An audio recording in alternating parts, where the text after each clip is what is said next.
Hello, Becky. Hello, Mark. How are you doing? Well, it's all exciting, isn't it? It's all exciting, and we're making up as we go along. It's all We good. are. So can I ask you to introduce yourself and tell us a bit about the charity that you run? Okay, so my name is Becki Simmons, and in October, during lockdown, we registered as a charity, Spark Community Space.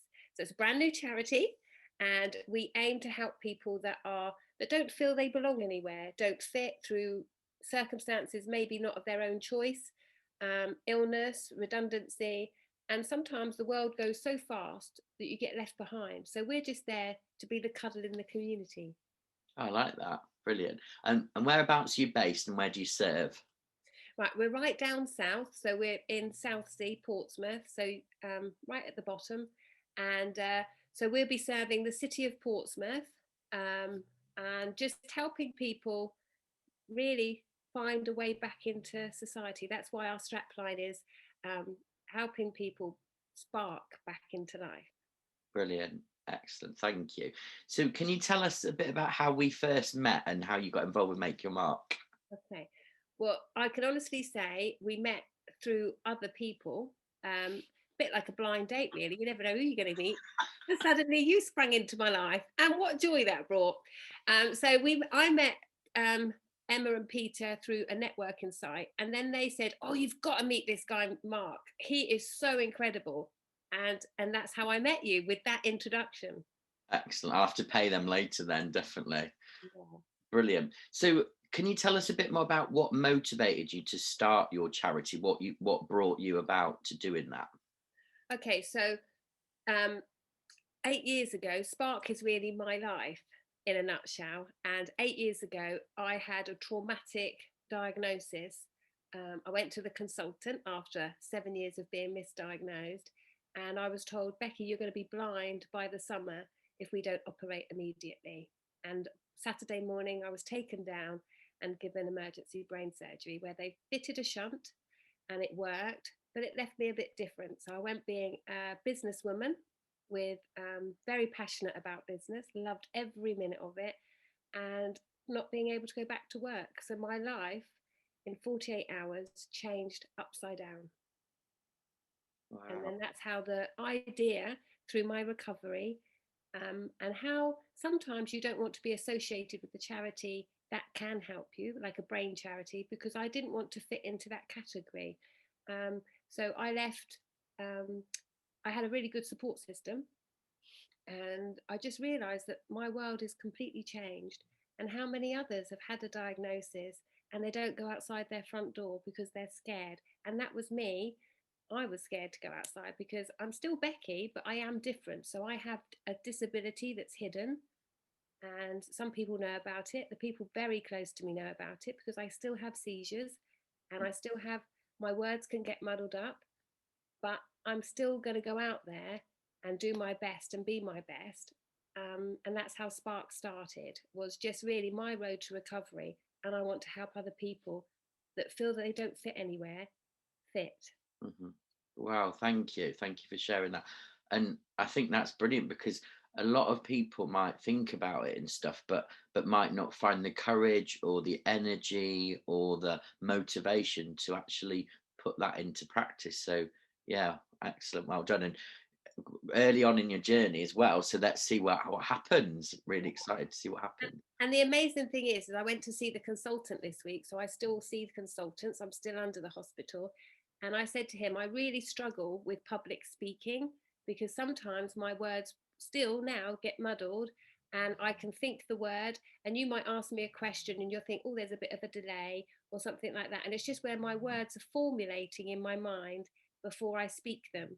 And it becomes more apparent as I get tired. So that's why I always do things in the morning, Zoom calls and things, because by the afternoon, my words get slower and my disability becomes more apparent. But that's not going to stop me. And that's why now, having Spark, I've had to learn to be, it's okay to be vulnerable. And it's a real big thing to show people your differences. And if I can do it, I'm encouraging other people to do it. Good. And you just speak with such passion and such inspiration. I think that's the key to it, isn't it? Because Yeah, people need to believe in what you're saying, yeah, and you definitely come across as genuine. You know that you want to help. yeah. Because Brilliant. I know how difficult it is to show the world the different person. You Mm, know, I'm still Becki, but I am very different. I'm a different wife, a different mother, because, you know, 8 years ago, I was action woman, you know. I could run the business very successfully. I was a business mentor, went into schools to ignite children in the passion of business.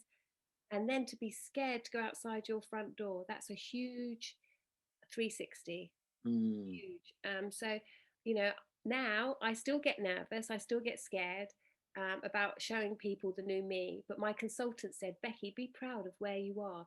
And it's having a good, my consultant is amazing. He is amazing because he keeps encouraging me to be the best I can be. Mhm. Excellent. You'll definitely have to share this video with him, her. Him? Yeah. Yeah, excellent. Okay. So, can you tell us a little bit more then? I think you've said this to some extent, but what is the difference you're trying to make? How are you trying to help people and change people's lives, I suppose? Okay, so for me, we did it as a pilot scheme. So we've done the idea as a pilot scheme for nearly a year, and it worked with um, great changes in people. You know, so we had a lady in her 80s who was lonely but didn't fit. She just didn't feel like she had a place anymore. And I just held her hand and I said to her, I think you fit with me. And she said, do you really think that? I said, absolutely. And every day we were open, she would come in and she would volunteer. And you just saw the light go off in her eyes of like, I have a place to come to, I have a place to belong. And then I had, you know, so there's lots of stories, but I realized even in the pilot scheme that we could go further. And especially with younger people, I class myself in that category, that, you know, the value of the paycheck. And that's where Spark comes into being, is that we will let people volunteer. And then when they're ready, and it's when they're ready, not when I think they're ready, when they're ready, I can hopefully say to them, we'd like to take you on now as a paid employee of Spark and get them a working CV so that people feel they have value. You know, everybody has value, everybody, but some people just need somebody to see it in them. And that's where Spark, we're a very gentle handshake back into a community. So we don't have all the answers, and we're not going to say to people, you know, do it this way and you'll come out that way. We're just going to say, when you're ready, we'll show you pathways of volunteering, paid employment. And how cool will it be if we don't want to hold on to people, we want to let them fly? You know, so it's not about, oh, Spark's got 50 volunteers and 10 paid staff. And we want to see them spread around all over the city, people that have been given a chance, because everybody needs that.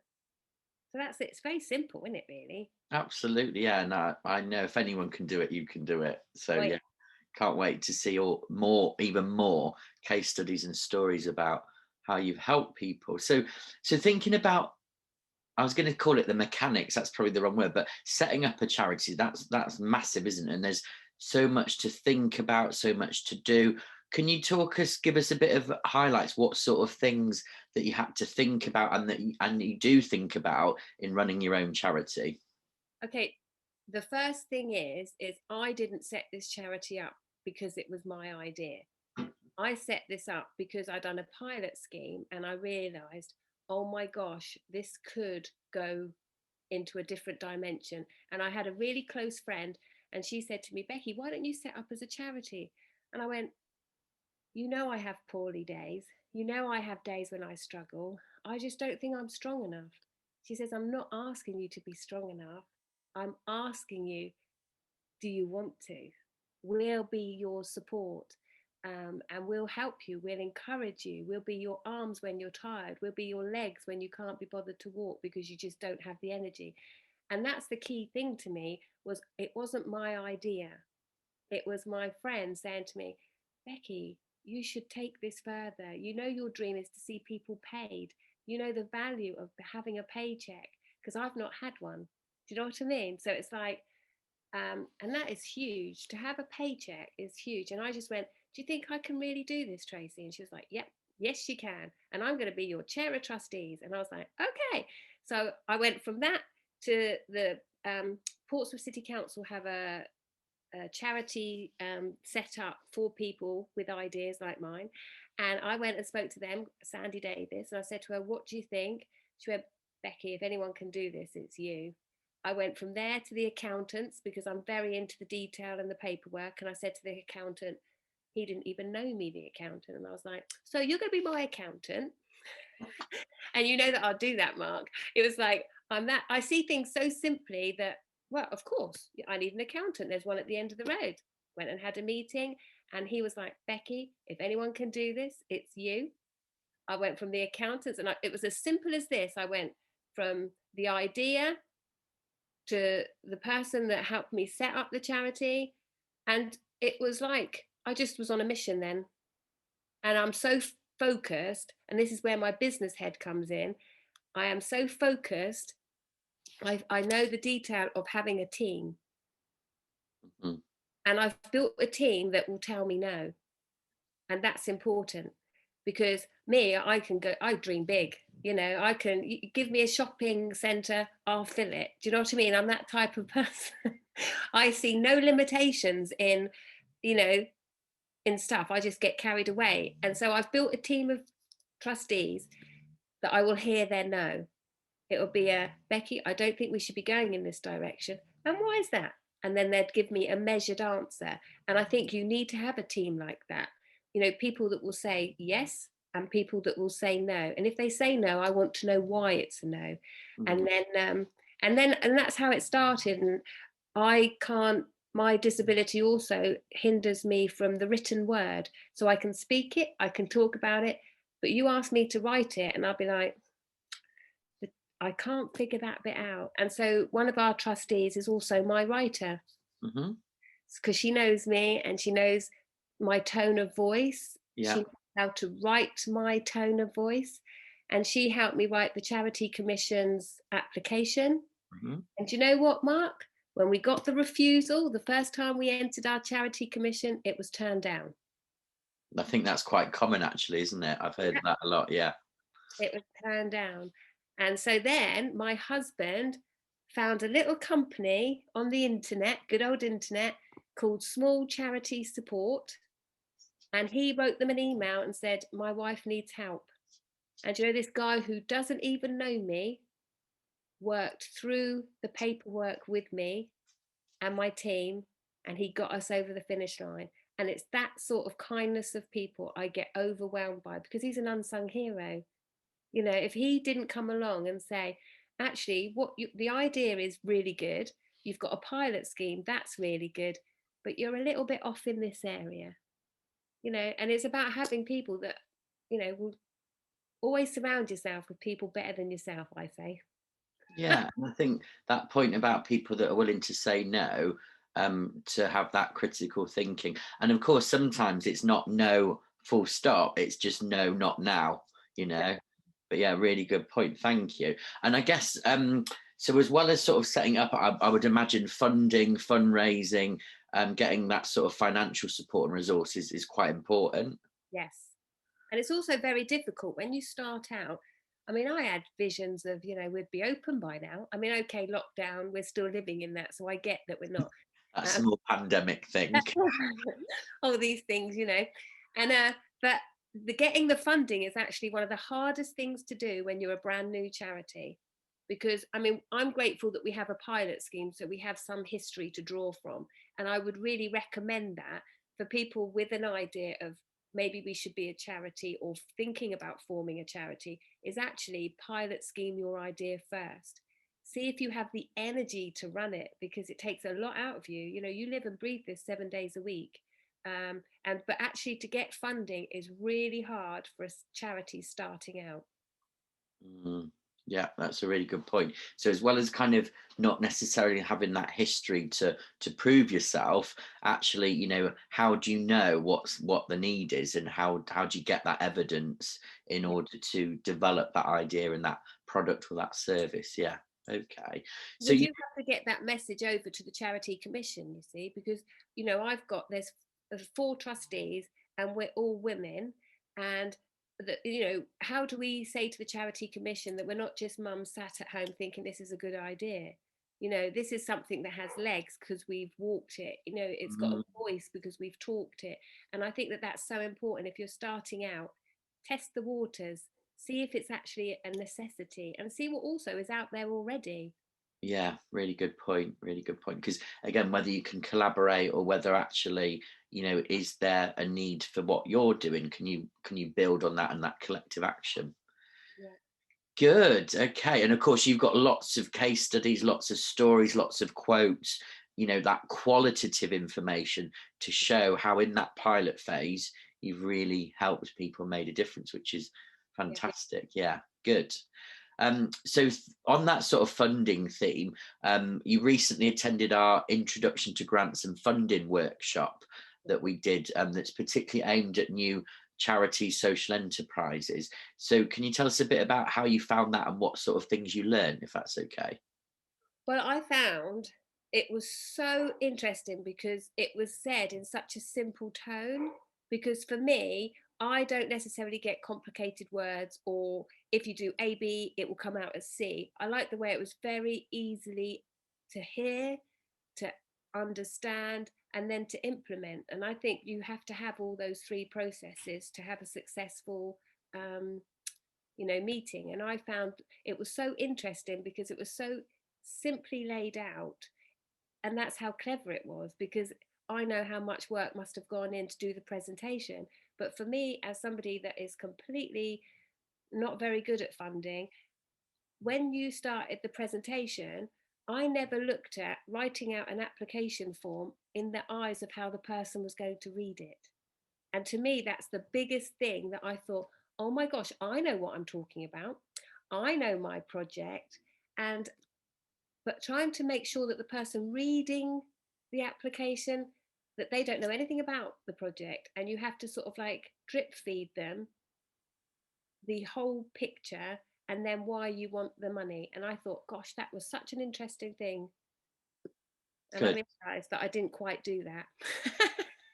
Yeah, it's good because we often see things from our own point of view, don't we? And I get it, but actually, what I asked you to do is imagine that you're the funder and this application pings in your inbox or lands on your desk, and actually reading it through that eyes, like you say, gives that different insight. Um, Absolutely. It's like going for a CV. I remember when I was in business, sometimes you'd get 50 people apply for one job. Um, and you have to stand out. And I thought what you said about, well, funders would get that same sort of level of impact as well. And maybe they can only fund 10 people. How do you stand out? Be clear, have clarity. And I thought, I've taken so much on board, Mark. I'll tell you, you'll be surprised. I'm a good student, really. Brilliant, excellent, thank you. And I'm just thinking we've had we've met virtually, of course, on these little screens a couple of times. So what else have you taken away from sort of working with, talking to me and Make Your Mark? Would you say what else? How else has that benefited you and Spark, if at all? Well, no, it has, because I realised that you gave me your time and you didn't know me. And I think that that is our charity ethos, is giving somebody their time. You don't know who's standing in front of you. I could have Spark could go nationwide, global, who knows where it's going to go, but you were interested in us before we were known. And that's huge. That shows you have integrity, that shows you have kindness. And I want to support somebody like that, because that shows me your worth. It's very easy to be a friend and to promote somebody that already has a voice in the city or has a voice in the nation. But when you come along somebody that has no voice, starting out, and you show time and kindness, that shows me that I'm talking to somebody with great integrity. Oh, thank you. No, it's true. That's lovely.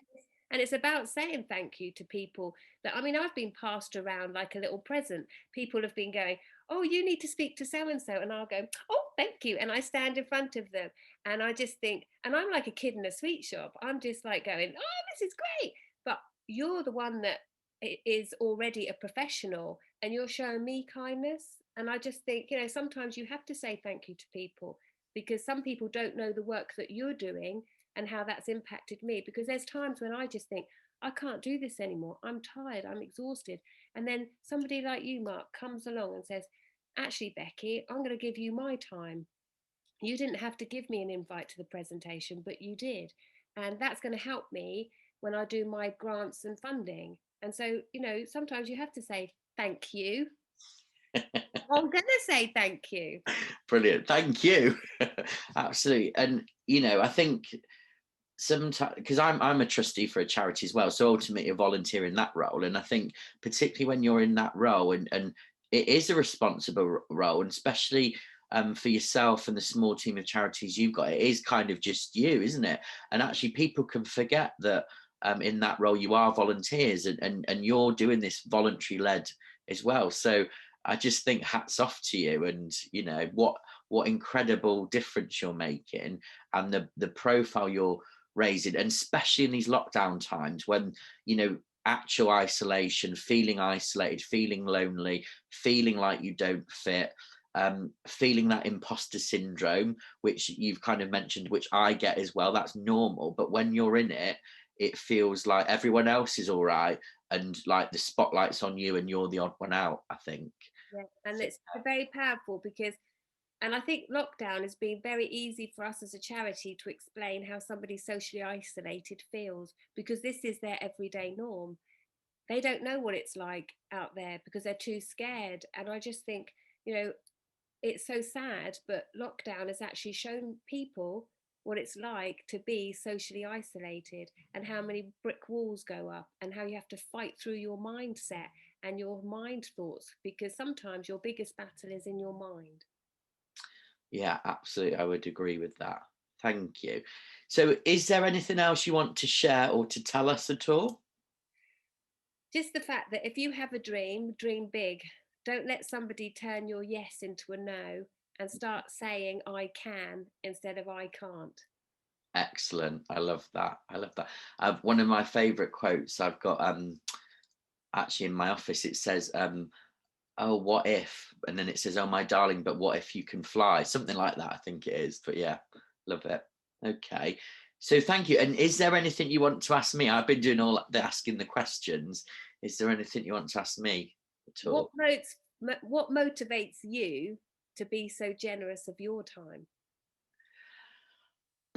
That's a good, good question. I think that I've worked in charities for many years, both in a voluntary capacity and a paid capacity, and and I guess I know what it's like, how challenging it is sometimes, spinning all the plates, how stressful it can be, in terms of how we're going to get our funding, are we going to get volunteers, particularly if you're in some sort of service delivery role like you are as well, the challenges and problems and the difficult things you hear as well, and that can take its toll. So I get it, I suppose.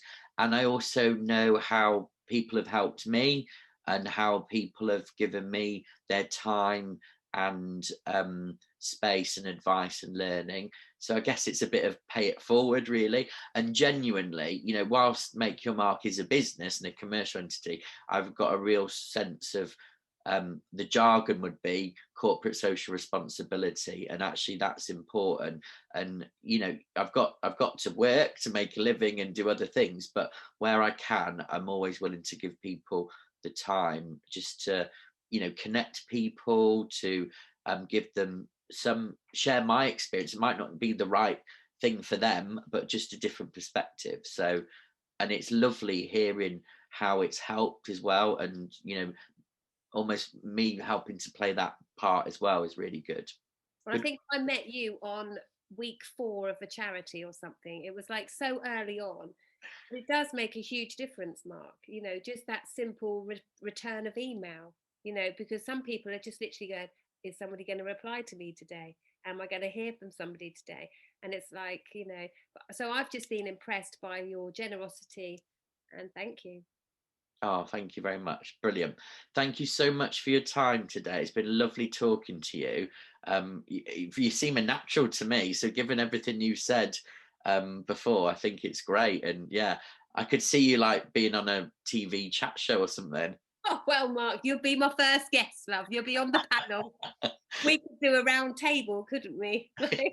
And this morning, yeah. Excellent.